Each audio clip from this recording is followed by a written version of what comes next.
না আসলে দেখেন, আমরা যখন বাংলাদেশ থেকে আসলাম তখনই আপনারা জানেন আমরা বিইউর 56 নাম্বার যে ফ্ল্যাটটা, সে ফ্ল্যাটটা আমরা পরিদর্শন করেছি। পরিদর্শন করেই কিন্তু আমরা আমরা সিআইডি পুলিশকে আমরা রিকোয়েস্ট করেছিলাম যে এই এই এই বিল্ডিং এ কারা প্লাম্বারের কাজ করে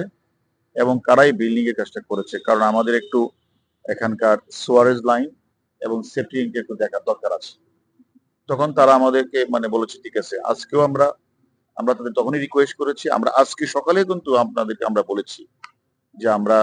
সিআইডি পুলিশ অত্যন্ত আন্তরিকতার সহিত কাজ করছে।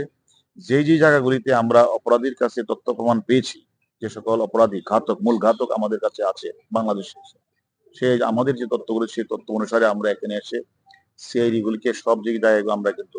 আমরা পরিদর্শন করেছি এবং আমরা সেখানে এগুলি পিও গুলি ভিজিট করেছি। যে মূল পিও যেটা, সেখানে আমরা আজকে তাদেরকে রিকোয়েস্ট করার পরে তারা কিন্তু সেখানে সেফটি ট্যাঙ্কি সোয়ারেজ লাইনে তারা ফ্লাশ করে সেফটি ট্যাঙ্কি থেকে তারা মানে সেখান থেকে বেশ কিছু মাংসের টুকরা তারা কিন্তু উদ্ধার করেছে এবং সাথে সাথে এই মাংসের টুকরাগুলি কিন্তু ফরেন্সিকের জন্য কিন্তু রাখা আছে এবং ফরেন্সিক করা হবে, পাশাপাশি ডিএনএ টেস্ট করা হবে, তারপরে বলা যাবে এটা আমাদের বাংলাদেশের মাননীয় সংসদ সদস্যের কিনা। তখনই মানে আমরা অলরেডি আমাদের মাননীয় সংসদ সদস্যের মেয়ে ডরিন আমাকে রিং দিয়েছিল, তাকে আমি বলেছি যে সম্ভব হলে তুমি আসো। সেও হয়তো অত অল্প কয়েকদিনের মধ্যেই সে চলে আসবে। না এটা আসলে যেহেতু দেখেন, এটা এদেশের যেহেতু হত্যাকাণ্ড এদেশে সংঘটিত হয়েছে এবং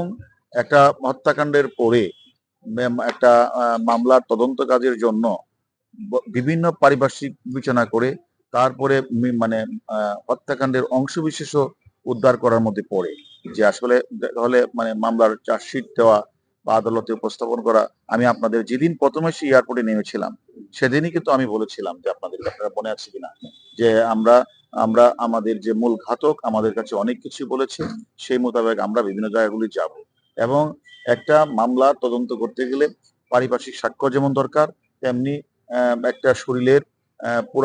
পুরা অংশ না হলেও খণ্ডিত কিছু অংশ উদ্ধারের প্রয়োজন হয়ে পড়ে।